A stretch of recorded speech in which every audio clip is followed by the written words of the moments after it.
چه خیلی از پایان بالا برآمدن ممکن؟ قرضها وضعیت گویا راهی برآمد ندارد. من فکر کردم تمام، پریزه را کشادم و گفتم خودم را میپرتایم. همین وقت دخترچم از پایم داشت. دادا جان بیاید بازی میکنیم. من به مسکو رفتم، برای کار رفتم. قرضم زیاد میشد. 1,846,000 به من تهدید میکردن. پای هم اینقدر ناکامی ها چی طور این خیلی استوار بودن ممکن؟ 3 چیز هست. انسان 8 ساعت کار میکند اما 24 ساعت خراجات دارد. این بیهوده گذرانیدن زندگی است. آدمان تا حال نادرست سرمایه گذاری میکنن. 6 نشان داد هست. اگر اینها باشند سرمایه گذاری کن. استعداد را چه خیلی یافتن ممکن؟ این تلفن است. اگر آن را مثل بالغه استفاده بریم حیاتش زود تمام میشود. آدم هم همین است. انسان باید چه خیلی رفتار خود را نظارت کند تا اینکه به پیش رود. زندگی برای آدمانی به خوب ساخته شده است، نه برای ضعیفان. سلام دوستان، من خیلی شادم چونکه امروز مهمانی ما سعید مراد давлатов است. او انسانی است که از پایان از زمین تا به قله رسیده است. استاتистика و رقم ها خیلی حیرت انگیزند. 20 کتاب نوشته است. اکسمو او را در قطار 3 نویسنده سردرآمدترین در یک سال اخیر نام میبرد. از آن هم مهمترش البته موفقیت شاگردانش است. 26 سالی کاری با مردم. 68 کسی قرضدار به میلیونرانی دلاردار تبدیل یافتند. 70 لایحه بیزنسی که از آنها 27 تایش تا حال فعالند. قریب مثل استاتистикаи من. تشکر که به پادکست راضی شدید. سلام بینندگان و شنوندگان گرامی. تشکر اسکار که مرا دعوت کردید. شما برایم همچون استادید. من بسیار نوارهای شما را دیدم، از مصلحت‌های شما بسیار چیزها را گرفتم. برای همین شما را استاد خود میشمارم و من شما گفتم مراجعت میکنم. این برایم خیلی آسان است. این برای من خیلی نقش دشوار است. زیرا شنیده بودم که به شما جایزه ذهنمندترین شخص در تاجیکستان داده شده است. نه، در آن ذهنمندترین شخص نوشته نشده بود. این خیلی نیست. یکی از جوانانی که جهت رشد جوانان سهم کلان گذاشته است. چون این جایزه داده بودند. من چون این چیز دارم. بله، همین طور است. کوتاه درباره خود معلومات دهید. در 2 دقیقه میگویم. من در عائله فرزند دهم به دنیا آمدم در دهه. پدرم چوپان بود. در سالهای 70 چخل بود. در دهه ها کی دارا حساب میشد؟ آنهایی که رمه کلان داشتند. هر کی چاروا داشت بای دانسته میشد. وقتی پدرم به صدمه دچار شد و وفات کرد، من 1 ساله بودم. ما از منطقه کوهستان هستیم. سپس سال 1995 من به دوشنبه برای تحصیل آمدم، اما آن وقت جنگ شهروندی بود. یکی از وزنین‌ترین دوره‌های تاجیکستان دوره جنگ شهروندی و بازسازی بود. من نتوانستم تحصیل را ادامه دهم. 3 دانشگاه را ترک کردم. در دانشگاه پلی‌تکنیکی با اختصاص مهندسی ساختمان دانشجو شدم. همزمان در اکادمی موسیقی نیز دانشجو شدم. بعد در دانشگاه فاکولته حقوق شناسی نیز دانشجو شدم. به 3 دانشگاه داخل شدم، اما انتخاب پیش آمد، یا خوان یا کار کن. شما جوانی با قوت بودید جسماً؟ بله، من همیشه جسماً قوی بودم. شاید از آن سبب که از کودکی در کوه‌ها کار می‌کردم. و این طور شد که من همچون بارکش کار میکردم. در آن وقت در ایستگاه کیفسکی، آن زمان فود سیتی نبود، بازار یگلخت کیفسکی بود، بازار سبزوات. از همانجا همه چیز را میخریدند. بعد من فهمیدم که با کار جسمانی چیزی تغییر نمی‌یابد، امکان ندارد.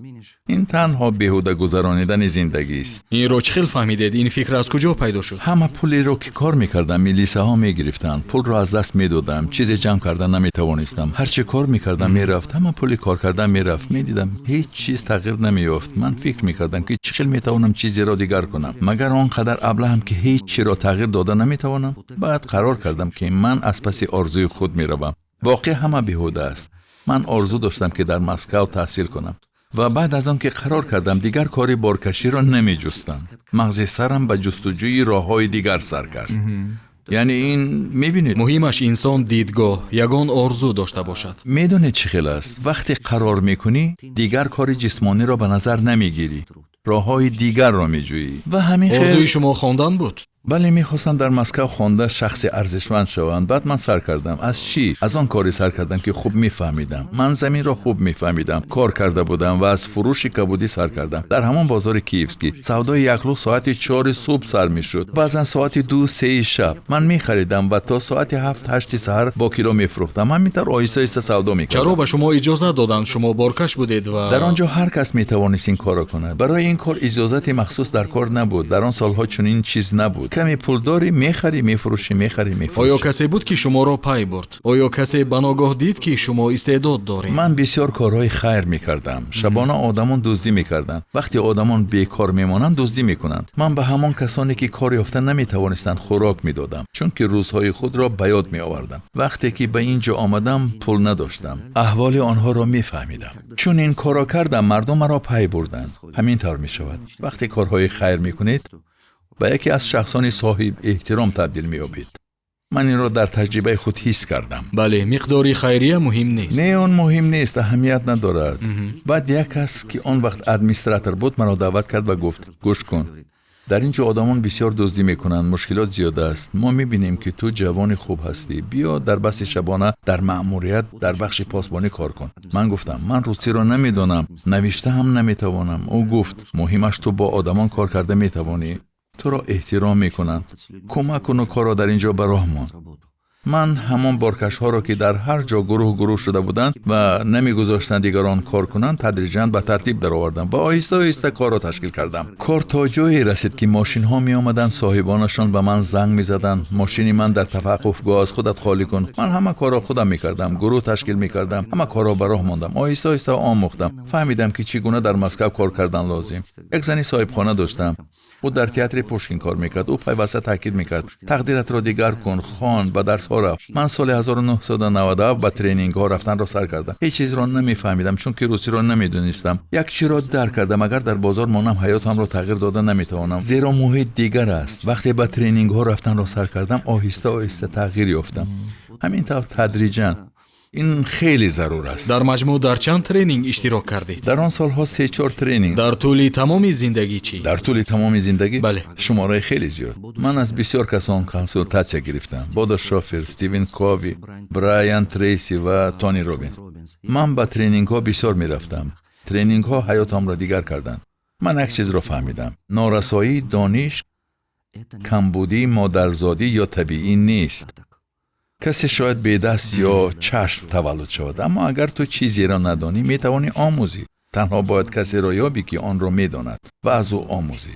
وقتی بعضی ها می گویند که ترینینگ ها فایده ندارد، من می گویم نه دوستان، ترینینگ ها حیاتی مرا دیگر کردند. من خوب می دانم که آنها کمک می کنند. خواندن کتاب ها، ترینینگ ها و یافتن استاد برای هر مرحله زندگی واقعا زندگی را تغییر می دهد. инро ҳатто метавон чунин гуфт: ин як навъи тафаккур аст, омӯзиши доимӣ беохир барои тамоми умр. آموزشی که تا آخر حیات ادامه می‌یابد. می‌بینید من مسلمانم. پیغمبر ما فرموده است ز گوهر تا گور دانش بیاموز. این بسیار مهم است. این را هنوز در سالهای مکتبی خوب فهمیده بودم. من در مکتب آثار کلاسیکان فارسی را بسیار می‌خواندم. عمر خیام، فردوسی، رودکی، جلال‌الدین رومی، همه این چیزها آن وقت پایه تفکر مرا گذاشتند. ба фикратон се андарз ё андешаи асосии ин классикон кадомҳоянд? ادبیات کلاسیکی فارسی سرشار از حکمت‌های زندگی است تا انسان تواند زندگی را از پهلوهای گوناگون بیند. مهمتر از همه فلسفه زندگی توست که آن را شکل می‌دهی. بله. مثلا هیچ یک درخت میوه خود را خودش نمیخورد و هیچ یک دریا آب خود را نمیخورد. هیچ یک گل عطر خود را خودش استفاده نمی کند و آفتاب برای خود نمی درخشد. آدمی که تنها برای قانع کردن نیازهای خود تنها برای خود زندگی می کند معنای زندگی را نفهمیده است. معنای زندگی در آن است که تا آخرین روز حیات به دیگران و آدمان اطراف فایده رسانی. زیرا درختی که دیگر میوه نمیدهد آن را یا شمال می شکند یا باغبان می برد تا هیزم شود. یعنی انسان هم اگر فایده ناک نباشد، در کاری نباشد، خود زندگی او را نیست می کند. زندگی برای آدمانی به قوت ساخته شده است، نه برای ضعیفان. وقتی سستی می کنی زندگی تو را زود نیست می کند. با هر گونه سبب، با سبب سن و سال، توسط بیماری. ҳоло депрессия дар байни одамон بله. фароғ паҳн шудааст. برای همین نقش خیلی مهم دارد پیدا کردن استعدادی که خدا به تو داده است. آن را همیشه انکشاف دادن در کار. هر یک از استعداد دارد.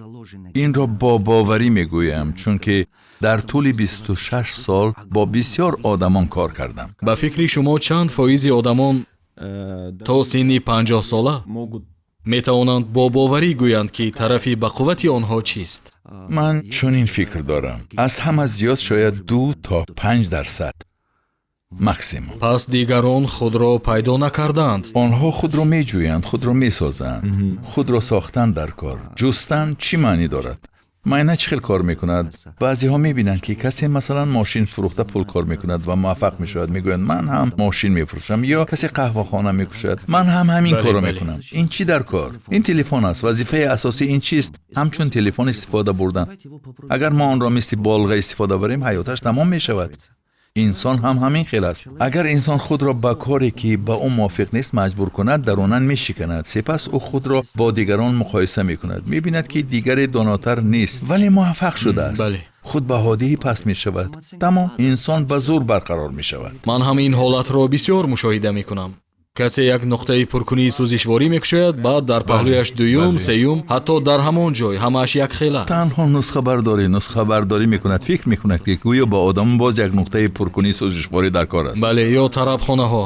вақте дар кӯчаҳо меравӣ, як Бале. девори беохири тарабхонаҳои тӯиро мебинӣ. намедонам оё баробари тарабхонаҳо ин қадар тӯй ҳаст? шумо ҳам як тарабхона доштед? ولی من در آستانه داشتم. راست گپ در آن موفق نشدم. آن را فروختم چون که از آن پول نمی گرفتم. زیرا پرینسیپ هایم اجازت نمیدادند. این با من پسند نیست. شریکم مشروبات میفروخت، بنابراین من از آنجا پول نمی گرفتم. من 5 سال رستوران داشتم، تنها 1 میلیون تنگه گرفتم و همان را هم به یک جوان همچون مشورتچی داده گفتم بیا آزمایش کن. بعد حصه خود را فروختم و رفتم. мо дар бораи нокомӣ боз гап мезанем, вале мехоҳам як чизи муҳимро фаҳмам. шумо ба тренингҳо мерафтед ва қарор кардед ки аз бозор меравед. ин қарор калидӣ буд. بله این اساسی و مهم بود. بعد از آن وقتی به خانه رفتم، به تیومین برگشتم و کار کردم. به تیومین مرا یک خویشم دعوت کرد. او بریگادیر بود. در تعمیر و کارهای ساختمان کار میکرد. чаро идоракуниро ба шумо бовар карданд? چون که من در مسکو بودم و او میدید که من در بین خویشاوندان کمی روسی را میفهمم و من به تیومین رفتم. چند ماه به جای او کار کردم. آنجا با یک زن شناس شدم، نادژدا ایگوریونا. در جایی که ما تعمیر میکردیم یک اداره شرکت سوغورتوی بود. او کم کم با من صحبت میکرد. دید که من جوان زیرک هستم و به من کتاب میآورد. میگفت این کتاب را خوان، این کارا کن. بعضا دیکتن میگرفت تا من روسی را آموزم. بعضا به من کتاب داد، سفارش میداد که اینشا نویسم. من هر چی را میفهمیدم همان را مینوشتم. من تا حال با روسی خوب گپ زدن نمیتوانم چون که هیچگاه معلم یا رپتیتور نداشتم. вале ба ҳар ҳол дар қатори се муаллифи беҳтарин. نگوید. ин албатта беҳуда нест. حاضر میگویم. سپس چنین شد که آنجا الکساندر زالین آمد. او از سیستم نوربیکوف درس میداد. در آن سالها سالهای 97-98 نوربیکوف خیلی مشهور بود. الکساندر به من گفت من بلیط گرفتم تو همراه هم به ترینینگ نوربیکوف میروی؟ من گفتم خوب میروم و رفتم. الکساندر زالین در روز اول پرزنتاسیون را خواند. بعد به نزد من آمده گفت شما میخواهید ترینر شوید؟ من با اون نگاه کرده اندیشیدم کی مرا میشنود؟ من روسی را قریب که نمیفهمم. ما تقریبا 2 ساعت با هم صحبت کردیم. من تقریبا 15% گفته‌هایش را فهمیدم، اما گفتم خب من قرار کردم همش خوب. пас шумо ба тренер шудан аз рӯи системаи ӯ розӣ шудед. он чӣ гуна система буд? اون سیستم بیشتر وابسته به برطرف کردن درد درونی و کار با تفکر بود. او کتابی دارد با نام تجربه ابله. در آن سالها خیلی مشهور بود. شاید شما ندیده اید. من تا سال 2007 از روی سیستم او درس میدادم. ва пули хуб кор кардан мумкин буд? بله همون سالها بله همون وقت پولی خوب کار کردن ممکن بود. مهمش من همه پولی را که میافتم به اموال غیر منقول سرمایه گذاری میکردم. من کوارتیرها میخریدم و از سال 2000 تا 2006 نرخ خیلی زود بالا رفتن و در این کار درآمد خیلی خوب داشتم. یعنی در اموال غیر منقول. квартираҳоро дар тоҷикистон мехаридед? نه در مسکو میخریدم. در نزد ایستگاه استودینچسکایا در ادینسوو خریده بودم. بعد در الماتا، در آستانه و در دوشنبه هم خریده بودم. кӣ гуфт ки ба пули коркардаатон амволи ғайриманқул харид? من آرزو میکردم که خانه داشته باشم. وقتی از ده میآیی اولین فکر انسان همین است، خانه داشتن. چون یک چند کوارتیر خریدم، بعد دوستانم به نزدم آمدن گرفتند و بعد در آستانه من سرمایه گذاری کردم. در سالهای 2001-2002 کردیت های خیلی گران بودند. قرض ها خیلی گران بودند. بانک ها گرو طلب میکردند. ҳозир ҳам гаронанд. حاضر به همان حالت برگشته است. من به استحصال تیریزه های پلاستیکی سرمایه گذاری کردم. بعد به یک دوستم به زواد خیش سرمایه گذاری کردم. باز به دوست دیگرم که قوطی ها میساخت، قوطی های کارتونی برای بسته‌بندی بنان و دیگر محصولات. همینطور آهسته آهسته پیش رفتم. در آن دوران نمیدونم چرا اما من با آدمانی درست دچار میشدم. بعضن حادثه‌های بد هم میشدن. شاید من کار خوب میکردم یا زندگی مرا با آدمانی خوب روبرو میکرد. آدمانی درستکاری بودند که با آنها کار میکردم و ما پول کار میکردیم. من فکر میکردم که همه بیزنسمن ها همین خیلن. اما بعد از سال 2008 برای من دوره دشوار آغاز شد. فهمیدم که همه بیزنسمن ها یک خیل نیستند. бале дар кадом лаҳза фаҳмидед ки аллакай ба по хестаед ва қавӣ ҳастед?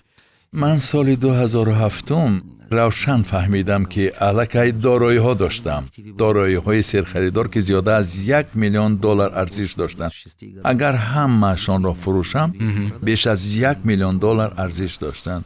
همان وقت من он лаҳза худро чӣ хел ҳис мекардед? من خیلی شکرگزار بودم. چنین میشمارم که به من اعتقادم کمک میکند. این بسیار مهم است. من هم میتوانستم مایزده شوم یا با راه فریب و نیرنگ روم. маю шароб намехӯрдед? من عموما ننوشیدم. هیچگاه می نخوردم. حتی نمیدونم که مزه پیو چگونه است. نمیدونم. راست میگویم نمیدونم. بعضن پیشنهاد میکنن. من میگویم ببخشید اما به آن هم من خودم رو خوب حس میکنم. به آن هم شادی کردن ممکن است. با دیگر چیزها خرسندی میکنم. همین طور شد.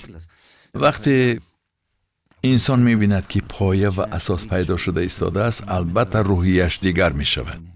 бародарон ва хоҳарони шумо من یک برادری کلانی دارم. او دانشجو بود. اکادمی موسیقی را ختم کرده است و حالا به خواجگی زردآلو پروری من راهبری می‌کند.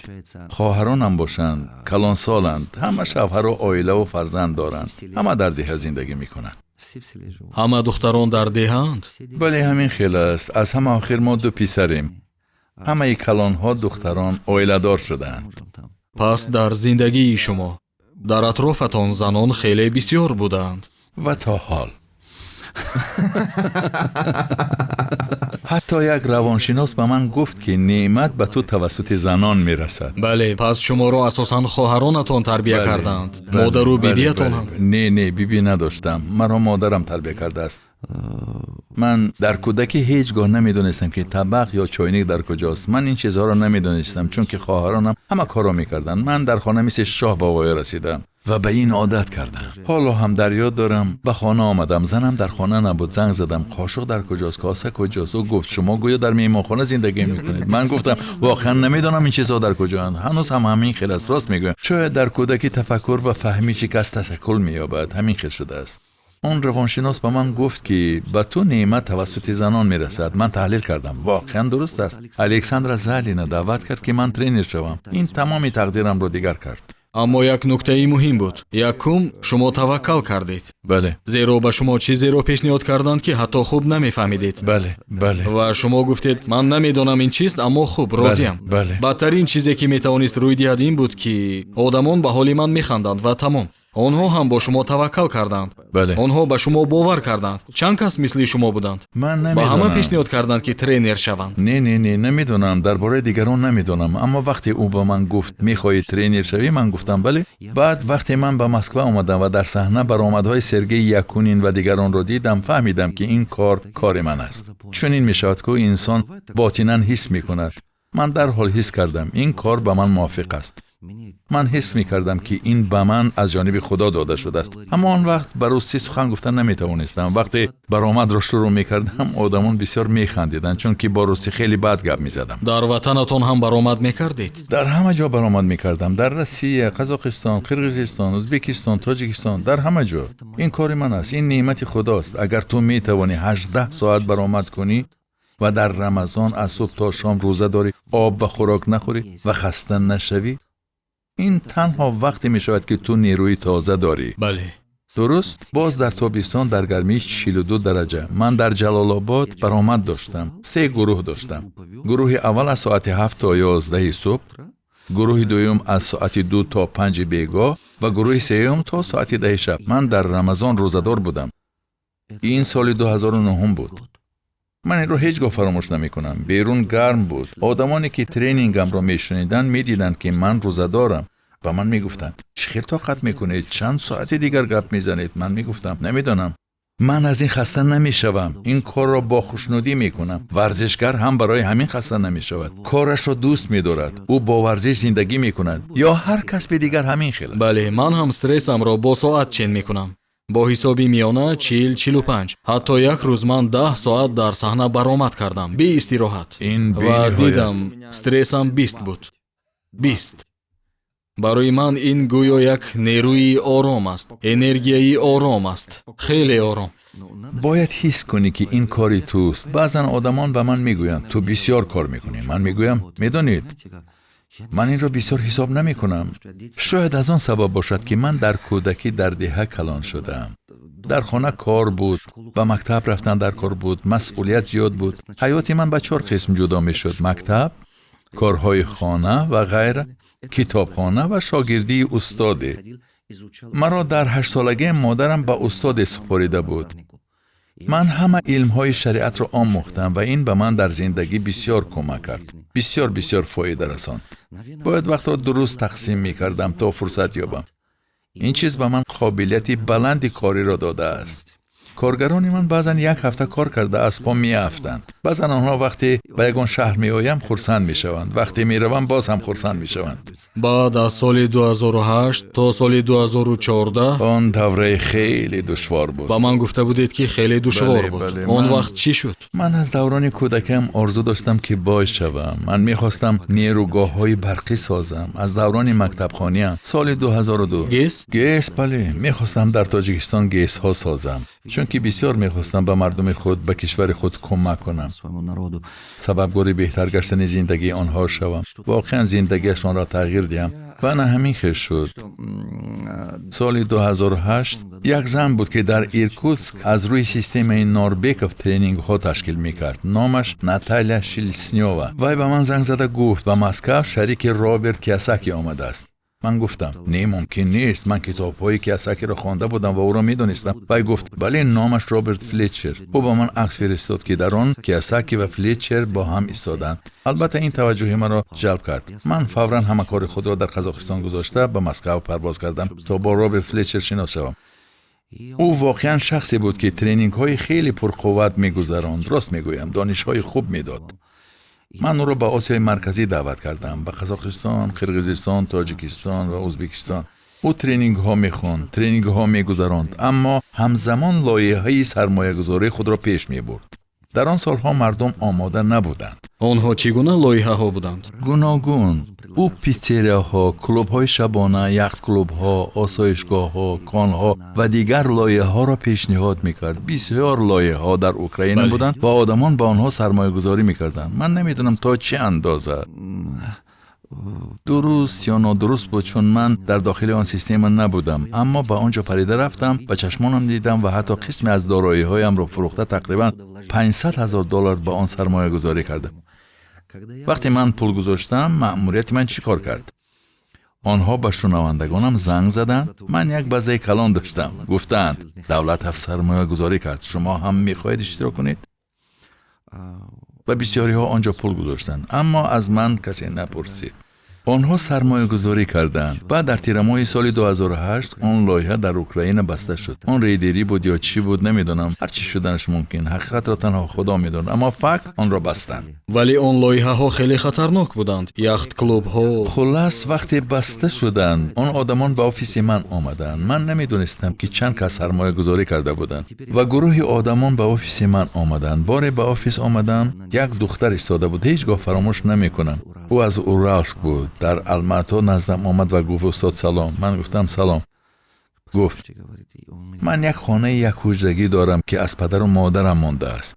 дигар ҳеҷ чиз надорам. ман онро ба гарав монда кредит гирифтам. ҳолати маро тасаввур мекунед? ман тамоми умр ҳар рӯз 5 вақт намоз мехонам. тамоми умр кор кардам то сабаби муваффақияти дигарон шавам. ва ногаҳон чунин шуд ки ман сабаби ранҷу азоби дигарон шудам. ман ба ӯ нигоҳ кардам, вай гирья мекард. ӯ гуфт хонаамро аз даст медиҳам, дигар чизе надорам. баъд ӯ рафт, дигаре омад, сеюми омад, чорумӣ ва ғайра. онҳо чанд кас буданд? 174 кас. ман ҳамаи дороиамро фурӯхтам, он чизеро ки фурӯхтан мумкин буд. фурӯхтам ва пулҳоро додам. дигар чизе надоштам. дар Бишкек як квартира ки духонагӣ ва дар Хуҷанд як сехонагӣ монда буд. кӯдаконамро дар кӯча монда наметавонистам. تمام همین دو رو نفروختم، دیگر همه رو فروختم. بعد از آن من 1,846,000 دلار قرضدار شدم و دیگر چیزی نداشتم. ин қарзҳои одамоне буданд ки با آن سرمایه گذاری کرده بودم. аз он ҷо пул гирифтан имкон надошт. از آنجا چیزی گرفتن ناممکن بود برای آن که کاری او این خیل بود. او به بوغالتری من هر ماه 5,000 دلاری میداد است. بعد از 4 سال بوغالتر این را به من گفت. پس از 4 سال او اعتراف کرد. من گفتم چرا به من نگفتی؟ بعد از 4 سال او اعتراف کرد که او به ما 5,000 دلاری میداد و غیره. من گفتم این چی گپ است؟ در بیشکک من در صحنه برآمد میکردم. تصور میکنید مرا از صحنه گرفته بردند و گفتند دولتف بر ضد شما شکایت هست، رفته حل میکنیم. در تالار پر از آدمان در اکتوبر هم همین طور شد. من در صحنه بودم، آمدند و گفتند دولتف باید با ما بیایید، بر ضد شما شکایت هست. من فکر میکردم این چه تقدیر است. من قرضهای نگرفته‌ام را دادم. من فکر میکردم دو راه هست، یا حقوق شناسان میگیرم و اثبات میکنم که من هیچ چیز نگرفتم و قرضدار نیستم. این راست است، حقیقت است. راه دوم معنویات و وجدانم. اینقدر کار و خدمتم. باید پولها را برمیگرداندم، چون که آنگاه دلم آرام میشد. من نمیخواستم سبب رنج کسی شوم. این بسیار دردناک بود. من نمیخواستم این کار را کنم. من او را دعوت کردم تا به مردم کمک کنم، نه اینکه بار وزن بیارم، ضرر رسانم. من این خیر کردن نمیتوانم. این قاعده اساسی زندگی هم است. اگر فایده رسانده نمیتوانی اقلا ضرر نرسان. бале дар чунин ҳолатҳо одамон бояд донанд ки ба чӣ сармоягузорӣ мекунанд. вақте куркурона сармоягузорӣ мекунанд, آنها فکرن مرا گناهکار میکردند. فکر میکردند که چون سعید مراد او را آورد، бале ба онҳо ҳаминаш фоиданок будааст. бо ин роҳ масъулиятро аз худ мегирифтанд. онҳо мегӯянд ман ба ту пул медиҳам, агар кор барор гирад 10 баробар мегирам, агар не бармегардонӣ. عجیبش این است که نزد من هر کی می آمد، من بسیار کسان را دیدم، جنایتکاران، فین پالیس ها، کنبه، من همش را دیدم. شماره زیادی ریکیتیورها را دیدم، از سر و گوشم زیاد. ин ҳама барои 1,800,000 доллар буд. بله می آمدن تهدید می کردن و غیره. می گفتند که به ما 100% به بالاش وعده کردند. یک حالت را نقل کنم زود می فهمید. یک زن با 3 مرد قوی تقریبا ساعت 11 شب نزد من آمد. آن وقت تلفن ها خرد بودند. همه تلفن ها را گرفتند و در را بستند. در آفیس چند آدمی من بودند، دیگران همه رفته بودند. آن زن گفت بیا پول رو ده، 90,000 دلار ده. فکر میکنی از کجای آمده آدمان رو فریب میکنی؟ تو کی هستی؟ مردم رو احمق گمان میکنی؟ همین خیل گفت. من گپ زدن خواستم، دهانت رو پشت گفت پولها را ده. انا همین خیل گفت. من نمیدونستم چی گویم. گفتم بچه ها اگر شما برای صحبت آمده باشید باید دهانم رو کشایم تا گپ زنم، دیگر نمیدونم چی کار کنم. من دفتر کلانی داشتم و آن را برآوردم و کشادم. نسب آن زن را یافتم. معلوم شد که او تنها 10,000 دلار بر رابرت سرمایه گذاشته بوده است، اما از من 90,000 طلب میکند. تصور میکنید چه خیلی حساب کرده است. سال 2008 پول مونده است، هر 4 ماه مبلغ زیاد شده است. 10,000، 20,000، 20,000، 40,000، 40,000، 80,000 و برای آن آدم باز 10,000. تصور میکنید خوشبختانه همه رسیدها، نوشته ها و رقم ها داشتم. من با آن آدمان فهماندم بچه ها من قرض هایی را که نگرفتم برمیگردانم، بیایید راستکار باشیم. من از شما قرض پرسیده بودم؟ نه. من به خانه‌تان رفته پول پرسیده بودم؟ نه. شما به من پول داده اید؟ بیایید نزد وجدان خود و خدا راست گپ زنیم. به من پول داده بودید؟ آنها گفتند نه. اگر فایده میکردید به من چیزی میدادید؟ البته نه. پس چرا چنین رفتار میکنید؟ من میخواهم همان پولی رو برگردانم که گذاشته بودید، نه برای آن که من قرض دارم، بلکه میخواهم سببگار زیان شما نشوم. برای همین این پرینسیپ زندگی من است. این آرامی مرا میدزدد، چون که تمام حیاتم را به کارهای معنوی بخشیدم و نمیتوانم چنین باشم. پس خدا با من قوت دهد تا همه را برگردانم و همین طور آهسته آهسته قرضها را دادم. ба ин 6 сол сарф шуд. از تیر ماه سال 2008 سر شد و تخمینا تا آخر سال 2014 و اول سال 15 من همه پولها را دادم. дар ин миён он мард дар куҷо буд? فلیتچر در زندان بود. او در زندان بود. чунки дар он ҷо ҳам бо одамон ҳамин гуна ҳолатҳо шуда буданд. همین گونه وضعیت بود و زندانی شد. سال 2014 من یک شب در مسکو بودم. تقریبا ساعت 2 شب کسی زنگ زد. ساعت 2 شب من برداشتم. دینیس ترجمان همان رابرت.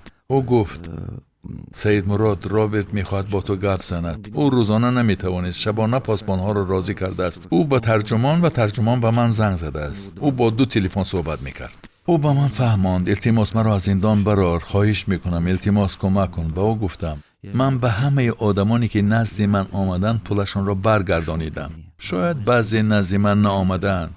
درست؟ هستن آدمانی که نآمدند. من 2 کس را میدونم. 2 کس نآمدند، وجدانشان نماند. آن زن $100,000 گذاشته بود. در آن سالها این پول کلان بود. اون نآمد. شوهرش او را از خانه رانده جدا شده است. اما نآمد چون میدونست که من گناهی ندارم. وقتی با او زنگ زده گفتم بیا، نآمد. نام او بختیگل بود از بشکک. شاید برایش خیلی ناگوار بود، برای همین نآمد. من با رابرت گفتم گوش کن، من این کسان را میدانم، اما شاید بسیار کسانی هستند که من نمیدانم. ببخش ولی تو باید پولشان را برگردانی. مرا از اینجا برار، من میبرایم و به همه برمیگردانم. من گفتم خب با تو چند پول لازم؟ گفت 25. گفتم من حالا قرضهایم را پوره برنگرداندم. کاری کرده 25 را یافته فرستادم و او را به گرو آزاد کردند. بعد فهمیدم که غیر از من باز 2 کسی دیگر هم به او برای آزادشوی پول داده بودند. و چون رابرت سال 2014 از زندان برآمد، دیگر هیچگاه او را ندیدم. هیچگاه. شاید گریخته در یگانجا پنهان شده است. نمیدونم. من نمیخواهم او را بدنام کنم و گویم که وی بد است. شما او را بخشیدید؟ کیها بخشیدم؟ چرا؟ این هم یک سوالی خیلی مهم است. چرا؟ چون که او برای من مقام استاد را دارد. من از او بسیار چیزها را آموختم. نه شما دوامی 6 سال در چنین حالت بودید. بله. شما می توانستید از او قصاص گیرید، انتقام گیرید. چرا برعکس قرار کردید که به او کمک کنید و ببخشید، کینه نگیرید؟ این خیلی است. اگر خواهی که شخصی معنوی باشی، آسان است احترام کردن کسی که تو را احترام میکند. درست؟ مثلا چرا عیسی گفت اگر به یک رویت زنند دیگرش را پیش آر؟ من این را برای خود چنین فهمیدم. اگر تو تنها کسانی را دوست داری که تو را دوست می‌دارند، پاداش آن کم است. پس دوست داشتن کسانی را آموز که تو را پس می‌زنند، تو را بد می‌بینند.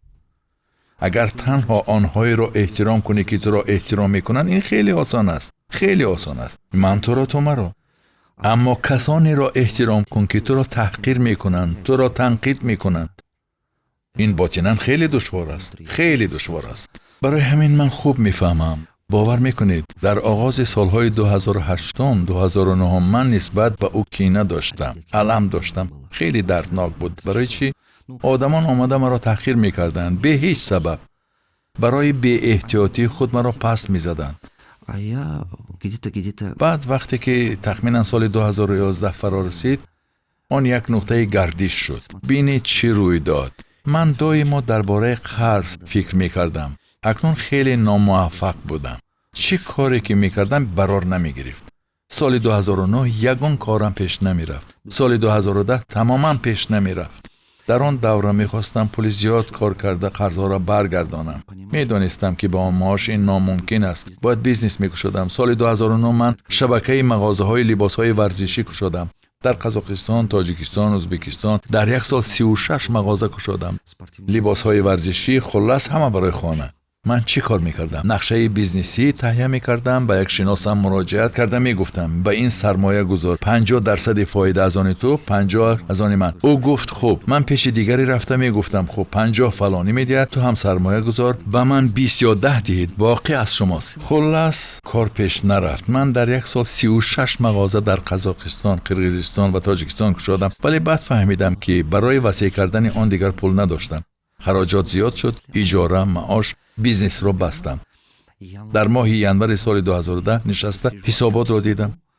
از شریکان قریب $500,000 قرضدار شده ام. در مجموع از سال 2008 تا 2011 قرضهای من قریب $3,000,000 شد. چی کاری که نمی کردم قرض نه پیدا می شد. در همه کار. مثلا در قرغنده کلینیکای کودکانه کشیدم، باز قرض. در الماتا چاپخانه کشیدم، باز قرض. خیمچیسکا در آستانه، باز قرض. چی کاری که نمی کردم تنها قرض نه پیدا می شد. کار پیش نمی رفت. بعد فهمیدم که این حالت شعور است. وقتی تو کسی رو گناهکار میکنی، زندگی تو رو تا دم آموختنت میزند، مثل آهنگر تا راست شدن میزند. من این رو خوب فهمیدم. بعد سال 2011 من کارهای بسیار قوی معنوی را سر کردم و نگاه خود را تغییر دادم. من همه را بخشیدم. پیش از این کارمندان را گناهکار می‌کردند، گویا مرا به این حالت رسانیدند. من آن آدمان را گناهکار می‌کردم که خودتان پولتان را به کسی دادید و حالا مرا عیبدار می‌کنید و غیره. اما خوب درک کردم که نه. اگر با من این حادثه روی می‌دهد پس نمی‌تواند 13 لایحه بد باشد و من خوب. این خیلی نیست. در الماتا من از جامعه نابینایان یک بنا را اجاره گرفتم. آنجا را تعمیر کردم و 19 حجره تیار نمودم. میخواستم مهمانخانه کشایم. کار برار نگرفت. مهمانخانه دیگران باورار است، از من نه. бале чӣ гуна чунин устувор будан мумкин аст, зеро ин қадар нокомӣ пайҳам буд. عملهای معنوی تنها همین چیزها بودند. من یک چیز را فهمیدم. اگر در کار پیهم ناکامی باشد، در سرم تفکر قرضداری تشکل می‌یافت. هر کاری میکردم تنها قرض زیاد میشد. فکر همیشه همین بود. باز از کجا قرض نو گیرم تا قرض پیشین را دهم. آنها همه وقت زنگ میزدند و به من فشار می آوردند. این فشاری روانی خیلی سخت بود. سال 2011 من این را فهمیدم. در کجا فهمیدم؟ من قلمفور کشتم. خیلی عجیب است. من در الماتا نشسته بودم. مغازه من در کوچه مکانوه بود. یک کس نزدم آمد و گفت شما سید مراد دولتوف؟ گفتم ها. گفت من در ازبکستان زیاده از 20 سال با پرورش قلمفور مشغول بودم. این محصولات در زمستان گران می شود. 700 تا 1000 تنگه ارزش داشت. او گفت آنها اجاره زمین را بالا بردند، ولی من شنیدم که شما زمین دارید. سال 2006 من چیکار کردم؟ من قطعه های بزرگ خوب زیاده از 200 هکتار زمین خریدم. من از زمین هایی را که حالا زردالو کاشتم همان وقت خریده بودم. و او به من گفت شما قطعه زمین دارید، بیاید یک جای کشت کنیم. من گفتم خب ولی پول ندارم. او گفت قسماً من سرمایه گذاری میکنم، قسماً شما. ما باز 40 هکتار میکاریم. او حساب و کتاب کرد. کار خیلی فایده ناک مینمود. من باز قرض گرفتم. باز نزد یک شناس دیگر رفته گفتم گوش کن، او تجربه 20 ساله دارد، بیا در 40 هکتار میکاریم. خلاصه باز برای آنجا $60,000 قرض گرفتم. او سرمایه گذاری کرد، من کردم و سر کردیم. بعد یک ترک به من گفت میدونید روغن کنجد خیلی فایده ناک است. خلسترین را تازه میکند. این کاری بسیار فایده ناک است. در سرم فکری آمد بیا کنجد میکارم. من باز $200,000 قرض گرفته در 100 هکتار کنجد کاریدم. این را بینیدم چون که فکر کردم اگر اینقدر محصولات شود اینقدر فایده می آید. ولی معلوم شد که کنجد تکنیکی جمع‌آوری ندارد. این کار خیلی وزین بوده است. خدا میداند چقدر دشوار. تصور کنید آدمان عادتا در 10-20 ساتیخ، حد اکثر در 50 ساتیخ میکشتند، ولی من در 100 هکتار. میفهمید؟ این یک دردسر کلان شد. همان سال من روشن فهمیدم. چی شد؟ با آن قلمفورها کیرم افتاد. آن خیلی خوب سبزید، خوب نشأ و نما یافت، ولی آن را روزانه آب دادن ناممکن بوده است. تصور کنید وقتی بخت برای کس نخندد، کس ناکام می شود، هیچ کار پیش نمی رود. این خیلی شد. همان سال تخمینا 2 هفته آن منطقه تا 65 درجه گرم شد. آن منطقه چون این حالت در 500-600 سال یک بار می شده است. از همان سال شد. گویا بر قصد من. شریکم از گرمی ترسیده آبیاری کرده است، ولی در گرمی شدید آب دادن ممکن نبوده است، زیرا آب هنگامی از بالا به پایان رسیدن گرم است، سنگها گرمند و آب بخار می شود، گویا جوش می شود و همه ریشه ها نابود می شوند. من رفتم و دیدم زمین پر از کیر. یگان فایده نگرفتیم. آن وقت من خوب فکر کردم. این یک نقطه گردش در فهمیش من بود. واقعا فکر من تغییر یافت. در کنار آب نشسته فکر می کردم. من چیزی را نادرست کرده ایستادم. ناممکن است که همه گناهکار باشند. شما پرسیدید که او را بخشیدید یا نه؟ من آن وقت خوب فهمیدم که با انسان تنها همان چیزی روی می دهد که در سر و دلش است. من 9 ماه روزه داشتم. 9 ماه چیزی نمی خوردم. مثل رمضان که تنها صبح و شام خوراک می خوریم. 9 ماه.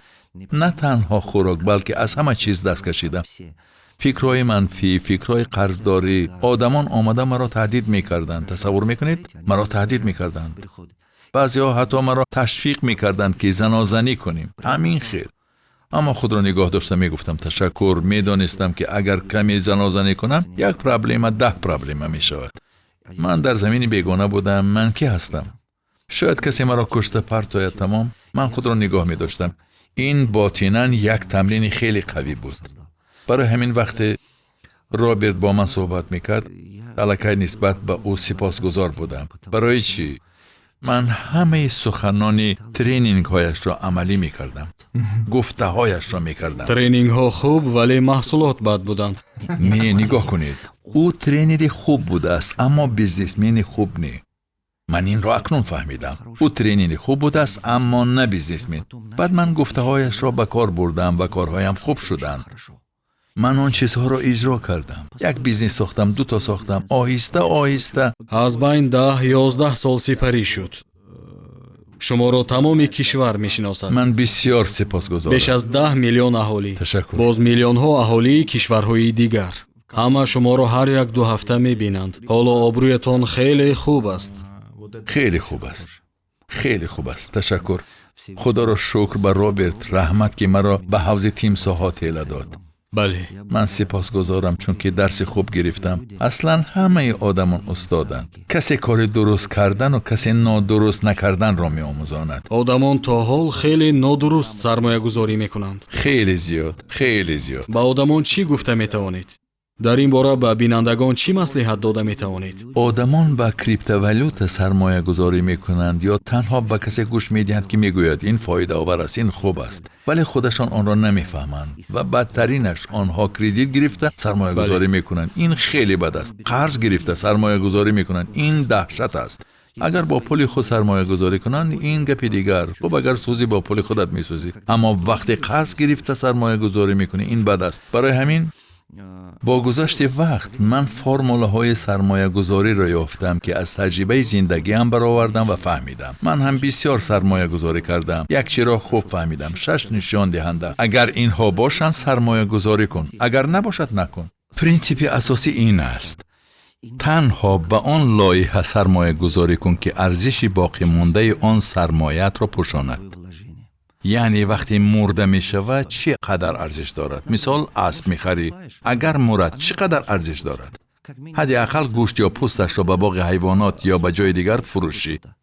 این پرینسیپ برای من با گذشت سالها اساسی گشت. زیرا در بسیار لایحه ها من سوختم. مرده آن چقدر ارزش دارد؟ اگر مرد باوری دارم ин ҳимоя аз зиён аст. بله همین درست агар است. кор барор нагирад, мисол заминро мефурӯшӣ. حداقل همین خیل، اقلا قسمت برگردد. من 6 نشان دهنده دارم. با آدمان میگویم سرمایه گذاشتن خواهی، این 6 نشان دهنده را بین. یکم، محصولات باید سنجیده شده باشد، آزماییده شده باشد. دوم، تو باید باوری حاصل کنی که برای این محصولات بازار هست، طلبات هست، توجه هست و غیره. سوم، ایده. نه هر ایده کار میکند. ایده باید سنجیده شده و واقعی باشد. آن ایده فایده‌ناک باشد، نه خواب و خیال خام. چهارم، کمانده. دسته باید کار را عملی کرده تواند، بیزنس را به کار در آورده تواند. پنجم، خود صاحب بیزنس باید برای شریکی و سرمایه گذاری آماده باشد و بیزنس ساخته تواند. خیال پرستان بسیارند که باطلاق خود را تعریف میکنند، چون این کسان زیادند. اکنون ششم، سیستم آماده است. من بسیار سرمایه گذاشته پول باید دادم. شما دقت کنید، دوره و جای سرمایه گذاری گوناگون می شود. در سطح ایده سرمایه گذاشته بسیار زیان دیدم. در سطح صاحب کار هم بسیار گم کردم. من همین خیلی می شمارم. مثال، در سطح ایده خوب است ولی کس آن را به بیزنس تبدیل داده نمی تواند. یا در سطح صاحب کاری کس عمل می کند ولی در سطح خرد می ماند. مثل لابراتوری کار می کند ولی نمی تواند کلان کند. سیستماتیزاسیا و منیجمنت جاری کردن نمی تواند. وقتی من به سطح آدمان سرمایه گذاری کردم که تفکر بیزنسی دارند، یعنی سیستم تیار، تکنولوژی جاری شده است، کمانده آماده است، وقتی به آنها سرمایه گذاشتم نتیجه فوراً بالا رفت. یعنی باید در دوره مقیاس بندی سرمایه گذاشت، نه پیشتر از آن. وقتی این را فهمیدم پول کار کردن را سر کردم. دیگر در همه حالت ها زیان دیدم. البته در سطح ایده اگر همچون بیزنس انگل سرمایه گذاری کنی، این استراتژی کمی دیگر است. چک ها خوردن و باید شخص درست را انتخاب کنی که می تواند این ایده را عملی کند. ولی چک های خرد باید بسیار کرده شوند تا نوک خطر جبران ва شود. бояд омода бошӣ ки дар ҳолати зарурӣ ин بله، در маблағро حالت аз مبادا. ҳисоб барорӣ. در حالت مبادا بله از 20 لایحه‌ای که کار میکند بله. این استراتژی گوناگون است، روش گوناگون است. وقتی که تو همچون بیزنس انگل کار میکنی یا میخواهی سرمایه یا دارایی های بیزنس را زیاد کنی، یعنی روش ها گوناگونند، کاملا گوناگونند. ман боз илова мекунам ба он чизе ки намефаҳмӣ сармоягузорӣ накун. درست. агар ту дар бораи шафтолу чизе намедонӣ ба он сармоягузорӣ بله накун. بله بله بله агар ба ту ягон шиткоини навро пешниҳод кунанд ва ту ҳатто нафаҳмӣ ки блокчейн чӣ гуна кор мекунад ва он чист, дар кор нест. ба қутиҳои сиёҳ ҳам ҳеҷ гоҳ сармоягузорӣ накун. من حالا با آدمان چی میگویم؟ به همان جای سرمایه گذار که پول کار کردی، زیرا انیق میدونی که چطور آنجا پول کار کردن ممکن. در کار پول کار کردی، در آن سرمایه گذار. مثال تو آموزگاری، همچون آموزگار پول کار کردی، پس مکتب خصوصی خود را کشو، بینایی را به اجاره گیر. یا اگر تو در ساحه رستوران کار کرده باشی، در آن وقت صرف کردی، تجربه داری، تو میدونی که آن چی گونه کار میکند. шиносҳо дорӣ. تو کمی فهمیش داری، کمی محصولات را میفهمی، مشتری را میفهمی. با کار سرمایه گذار که میفهمی، آن را وسیع کن، آن را کلان کن. میدونید به هر کسی که چنین مصلحت دادم همه پیش رفتند. من در طول 26 سال به بیش از 1,300,000 کس درس دادم که به ترینینگ های من آمدند. бале این در طول 26 سال هر کی این کارو کرده است نتیجه خیلی کلان به دست آورده است. бале 68 шогирдатон миллионер шуданд ё шояд зиёдтар. 68 کس شاگردی فردی منند. шогирди фардӣ. باز گروهی خیلی کلان هست که من نمیدونم.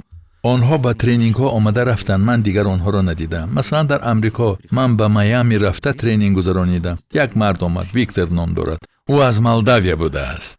او نزدم آمد و گفت دولتов شما استاد من هستید، شما را همیشه در یوتیوب گوش میکنم. او به من حساباتش را نشان داد، من دیدم. او سال 2022 را نشان داد، دیدم زیاده از 5 میلیون فایده صاف به دست آورده است. گفتم شما میلیونر هستید؟ او گفت میدونید من خانم همه چیزم را باید دادم. از سال 2014 گفت من کانال یوتیوب شما را گوش میکنم. من راننده ترک بودم و همیشه شما را گوش میکردم. سال 2016-17 باوری به خودم زیاد شد. فهمیدم که چی باید کنم. ترس کم شد. من راننده ترک بودن را پرتافتم، شرکت خود را گشودم و بیزنس را سر کردم. در یوتیوب ویدیوی او هست که خودش نقل میکند. او 13 فرزند دارد. شرکتی بارکشانی خود را گشوده است. ман ҳоло гӯш карда хоҳиш пайдо кардам ки орзуи калонатон гес амалӣ шавад. تشکر. чунки бисёр лоиҳаҳо ҳастанд. сармояҳои калон, лоиҳаҳои калон. بله гес дар тоҷикистон дарёҳо зиёданд. بله بله онҳо ҳамин тавр ҷорианд.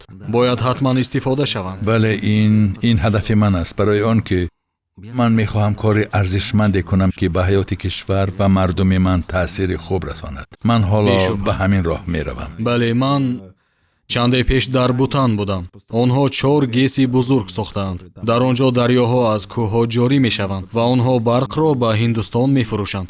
ин хеле хуб аст. лоиҳаҳои хеле калонанд. биёед муҳокима мекунем. чӣ хел аз поён боло баромадан мумкин?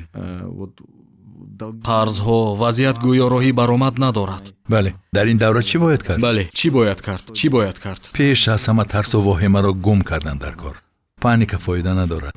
ترس تنها رنج است، فایده ندارد. باید قربانی تقدیر نشوی. бале бисёр одамон дар чунин ҳолат мегурезанд. бисёр одамон намехоҳанд рӯбарӯ шаванд. شماره خیلی زیادی آدمان هستند که همه چیز را میپرتایند و میگریزند. ولی اگر گریزی این درس تو را تعقیب میکند و دوباره پیدا میکند. من باری میخواستم خودکشی کنم. در فیلم این هست. من واقعا تریزه را کشادم. چون این فکر کردم خسته شدم. واقعا خیلی خسته شده بودم. پی بردم که رویم میپرد، میلرزد. علامت های شدید استرس پیدا شد. من فهمیدم که آنچه که 1 ساعت پیش گفته بودم فراموش میکردم. من فراموش میکردم. گپی گفتم را. فکر کردم تمام. تریزه را کشادم و خواستم خود را پایان پرتایم. در این لحظه دخترچه‌ام را از پایم داشت. دخترچه‌ام. من گشتم، او گفت پدر بیایید بازی کنیم. من با او نگاه میکردم و میاندیشیدم اگر بمیرم همه قرضها به آنها میماند. آن وقت خوب فهمیدم از قرضها در این دنیا و آن دنیا گریخته نمیتوانی. بهترین کار برگردانیدن قرض است. من در تالار بعضن با آدمان سوال میدیم کی قرض دارد؟ دستها بلند میشود، قریب 90%. میخواید از آنها خلاص شوید؟ میگویند بله. میخواید به شما گویم چه خیلی خلاص شوید؟ میگویند بله. میگویم برگردانید. و میدونید چه خیلی؟ در اصل این غلطی می نماید. من میگویم برگردانید. من خوب میدونم که همتون میخواهید برگردانید ولی قرار نکرده اید. در ذهن شما بهانه ها هستند. حالا نمیتوانم، حالا دشوار است، حالا شرایط نیست. من این روز را دیدم. شما 1000 بهانه دارید. من همین را بس کنید. قرار کنید. وقتی قرار میکنی، دقتت را جمع میکنی، آنگاه امکانی برگردانیدن پیدا میشود. اما تا دمی که خود را قربانی تقدیر میدانی، این روی نمیدهد. چه خیلی از حالتی قربانی تقدیر برآمدن ممکن؟ 3 نشانه تفکر قربانی تقدیر هست. شکایت. انسان شکایت میکند. گناهکار کردن دیگران و بهانه جویی کردن. پس چیزی تغییر نمییابد. مثلا وقتی دیگران را عیبدار میکنی، به آنها حقوق میدی که تو را اداره کنند. وقتی از تقدیر شکایت میکنی، باز هم بیشتر قربانی میشوی و باز هم وابسته تر میگردی. خواه و نخواه کسی رحم نمیکند. بله، وقتی میگویی که برایم خیلی دشوار است، من چخیل این را تغییر دهم و غیره، چی میشود؟ برعکس باز هم دشوارتر می شود. واقعا دشوارتر می شود. برای همین توصیه یکمی من به کسی که می خواهد از پایان بالا رود این است: باید فهمد که زندگی او تنها به خودش لازم است، به کسی دیگر نه. این را باید روشن فهمید. زندگی نعمت است و آن را باید استفاده کرد. کار خوب کن، بعد از خود نشانه گذار. توصیه دوم من: طرفی به قوت خود استعداد خدا دادت را یاب. بله. باید اعتراف کنی که اگر خدا به تو حیات داده است، به تو استعداد هم داده است. این را باید اعتراف کرد. این حقیقت است، راست است. آدمانی بی‌فایده در جهان نیستند. سوم، باید استاد یابی که در تو آن استعداد را بیند. راه کوتاه‌ترین همین است که من از تجربه چندین ساله خود فهمیدم. یعنی یافتن کسی که الک این راه را گذشته است و نتیجه دارد. او حق دارد استاد باشد. نزد او رو و اگر پول نداری، او رو در یوتیوب گوش کن. پول نداری، رفته پیش او همچون باربر کار کن، یگان کار کن. این بسیار خوب کمک میکند. وقتی که خود را کمی بالا میکشی، ملکه هایت را بهتر میکنی، بعد حرکت کردن آسان میشود. امکانیت ها در زندگی ناعیانند برای بسیار کسان. ولی چون که چشم انسان تنها آنچه را می‌بیند که عقل اجازت می‌دهد، گوش انسان آنچه را می‌شنود که عقل اجازت می‌دهد. آدمان به یک چیز نگاه کرده می‌توانند چیزهای گوناگون را بینند. انسان با چشم با عقل می‌بیند و عقل این تفکر است. اگر انسان به ثبات مالیوی می‌رسد، آنگاه امکانات رشد مالیوی، آزادی و غیره پیدا می‌شود. مهمش رسیدن به ثبات مالیوی است. چرا؟ چون که نیاز به انسان فشار می‌آورد. محتاجی آن تحت نظارت انسان نیست. آدمان از من میپرسند چرا باید درباره پول آموخت؟ من میگویم یک چند سبب وجود دارد. یکم، انسان در یک روز 8 ساعت کار کرده پول مییابد، اما 24 ساعت خراجات دارد. ما میخوابیم، گرمیدهی کار میکند. درست؟ ما خوابیم و خراجات داریم. دوم، $100 امروز $100 سال 2010 نیست. زندگی سال به سال گرانتر و گرانتر میشود. سوم، خراجات دائمی است، درآمد دائمی نیست. با کسی مهم نیست که تو بیماری نمیتوانی زندگی کردن خواهی، پرداخت کن. برای همه چیز باید پول داد. چهارم، هر روز اطراف ما آدمانی زیاد میشوند که قرض و کردیت دارند، بیشتر و بیشتر تا رفت زیاد میشوند. با گذشت وقت برادران و خواهران ما میتوانند در قرض باشند و اگر حال و غمشان نخوریم، فرزندان هم میتوانند در قرض افتند. کسی که مسائل پول را امروز نآموزد، بعد پشیمان میشود. پنجم، آدمان دانش و ملکه خود را به پول تبدیل داده نمیتوانند. این پرابلم کلان است. انسان در کاری به قوت است ولی نمیتواند بازار خود را سازد و این بد است، چون که بعضی ها فکر نمی کنند که باید درباره پول آموزند. گمان میکنند که این دانش خود از خود پیدا می شود. عجیب است. چرا کس باید کسب سرتراشی را آموزد؟ چرا دیزاینری، لایحه کشی یا دیگر کسب را آموزد اما درباره پول آموختن در کار نیست؟ گویا باید با خطاهای خود یاد گیرد. بعضی ها حقیقت را شنیدن نمیخواهند. یک سوالی جالبی دیگر: وقتی که شما یک دوره دراز مشکلی های جدی داشتید، آیا برای خود یگان کاری خوب میکردید؟ مثلا خواب، غمخوری به خود، چون که در این لحظه ها انسان میتواند خودش را کاملا فراموش کند. پرهیز، خواب، سلامتی، همه چی را. من یک چیز را خیلی خوب فهمیدم. اگر انسان به چنین حالت ها افتد و میخواهد به سطح نو برآید، این مثل درخت است. حاصل درخت به ریشه های آن وابسته است. اگر درخت دیگر میوه نمیدهد، ما تمام دقت را به ریشه های آن روانه میکنیم. انسان هم همین خیل است. باید در درون کار کرد، نه در بیرون. در کتاب من و پول دو آن هنوز در روسیه نشر نشده است، در آسیای مرکزی هست. من چنین نوشتم: 4 قوه درونی و 4 قوه بیرونی هست و همین 4 قوه درونی مهمترند. اگر بالای آنها کار کنی 4 قوه بیرونی خود از خود به وجود می آیند. پول یکی از قوه های بیرونی است، نیروی بیرونی است. اما عجیبش این است که بدن برای پول جوابگر است. عجیب است ولی چنین است. هر قدر که سلامتی، انرژی، فعالیت و نیرو داشته باشی، همان قدر درآمدی فعال تو بیشتر می شود. اکثریت چی می خواهند؟ 4 قوه بیرونی را می خواهند: پول، معروفیت، شهرت، اعتراف و غیره. این چنین تاریخ. آدمان می خواهند در تاریخ مانند تا بعد از مرگشان آنها را یاد کنند. و 4، این معلومات است. اینها 4 قوه بیرونی اند، عقل و غیره. این 4 قوه بیرونی اند. همه میخوان که دیگران آنها را اعتراف کنند. همه میخوان بای باشند. اما 4 قوه داخلی هستند که به این تاثیر میرسانند. آدمان بالای آنها کار نمیکنند. اینها تن، عقل، جان و روحیه. روحیه وقتی تشکل می‌یابد که بین این 3 هماهنگی باشد. مثلا اگر این هماهنگی باشد، جان میگوید من میخواهم بای باشم.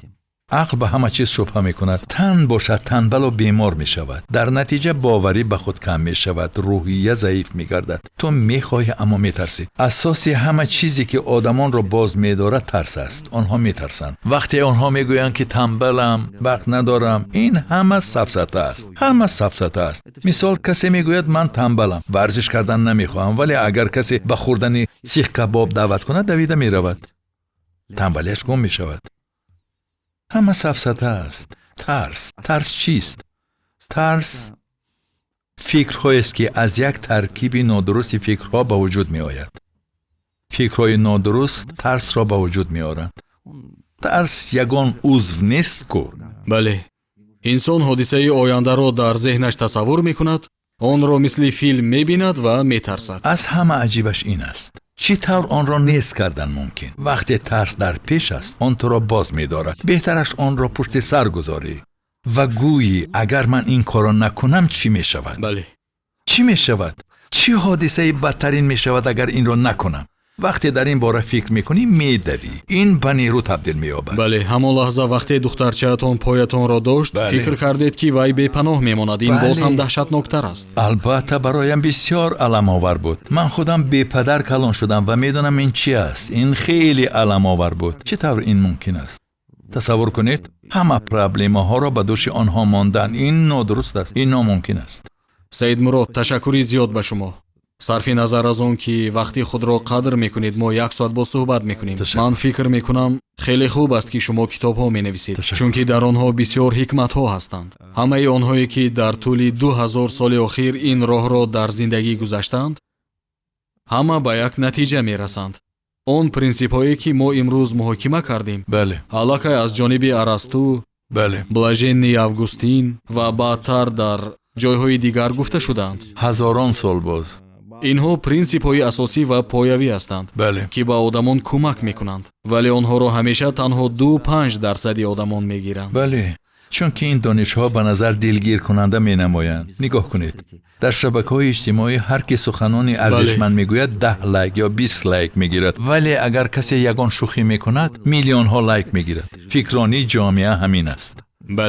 بله، من حتی دیروز شبکه تید را دیدم که در آن بهترین سخنرانی ها هستند.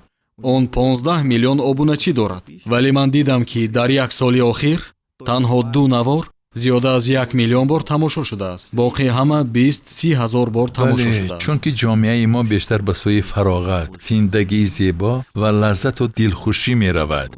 گویا که آن را به پول به دست آوردن ممکن است، به مهنت به دست آوردن ممکن است. بله. ولی این طور نیست. من به این باور نمی‌کنم. ما و شما هم حالا در بر نشسته ایم. تشکر به همه آنهایی که با ما بودند. این نوار رو میتوان با اقتباس ها جدا کرد. برای همین من از شما خواهش میکنم که اقتباس های دوست داشته خود را در این نوار با تایم کد ها در شرح نویسید. بینندگان گرامی، نقشه عمر مانده تان را کشید. زندگی خود را به نقشه درآورید. این مهمترین کاری است که کرده میتوانید. برای زندگی شما هیچ کس جوابگر نیست. نه پدر و مادر، نه دولت و هیچ کس. یگانه کسی که جوابگر است شمایید. انسان در تمام زندگی خود تنها یک شاه اثر می آفرد. او خود را می آفرد. خود را طوری سازید که با خود افتخار کنید. چیزی داشته باشید که با آن فخر کنید. و مهمتر از همه، تا حدی امکان وقت را ثمرناک استفاده برید تا آن چیزی را که می توانید به جهان دهید پیش از مرگ بدهید، تا که وقت مرگ می آید از شما چیزی گرفته نتواند. مرگ عملهای نیک شما را گرفته نمی تواند. آن آفریده های ارزشمند شما را گرفته نمی تواند. آن تنها جسم شما را می گیرد، اما نام شما تا روز قیامت می ماند. کارهای نیکتان به دیگران فایده رساندن را دوام می دهد. چیزی سازید که 100 سالها به آدمان فایده رساند. هر یک انسان به این کار قادر است. کوشش کنید، فکر کنید و آن را می‌یابید. در زیر نوار نویسید که برای شما چه ارزشمند بود. من خیلی شاد می‌شوم. تشکر به شما. تشکر اسکار که دعوت کردید. خداحافظ.